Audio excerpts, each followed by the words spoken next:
crying. He was supposed to come visit me over Labor Day but canceled at the last minute because he had to work. Seeing how bummed I was, a coworker offered to swap shifts with me so I could make the trip home for the long weekend. I hopped into my car after work on Friday and drove all evening.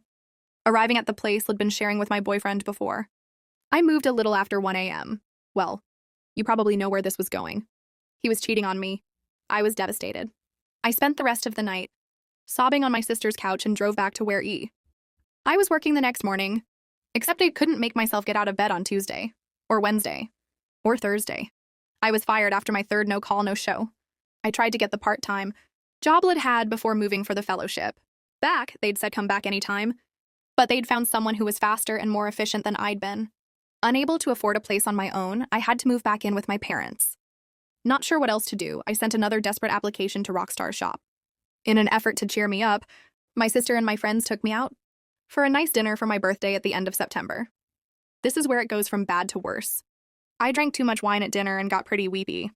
I excused myself from the table to try to put myself together, and ran into Rockstar and her husband celebrating their anniversary. On the way to the bathroom, I ended up yelling, crying at her that she'd ruined my life. I was asked to leave and told I wasn't welcome back. That was Saturday night. I spent Sunday hungover in bed trying to figure out how to clean up the mess I made.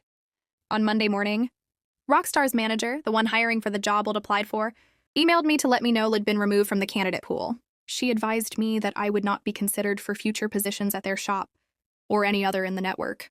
That afternoon, without mentioning me or what happened at the restaurant over the weekend, Rockstar tweeted a long thread about how she'd been bullied in high school and she wishes teenagers would realize that high school ends and it does get better. She also tweeted out links to local mental health resources and the national suicide hotline that were retweeted many times. So just to recap, no job, no boyfriend, no money, no hope of ever breaking into the industry I spent 5 years preparing to enter. It's hard not to feel like some of this is Rockstar's fault, especially given how she rubbed salt in the wound after my whole world had come crashing down. Comment 1. I would love to know the full extent of how much she bullied this girl in high school. I'm sure it was more than something she said at 17. Comment 2. I remember the last time this was posted, and people went through her comments to find out. The girls were part of the same friend group and I think had a crush on the same guy. OOP got the guy and decided to destroy Rockstar socially for whatever reason.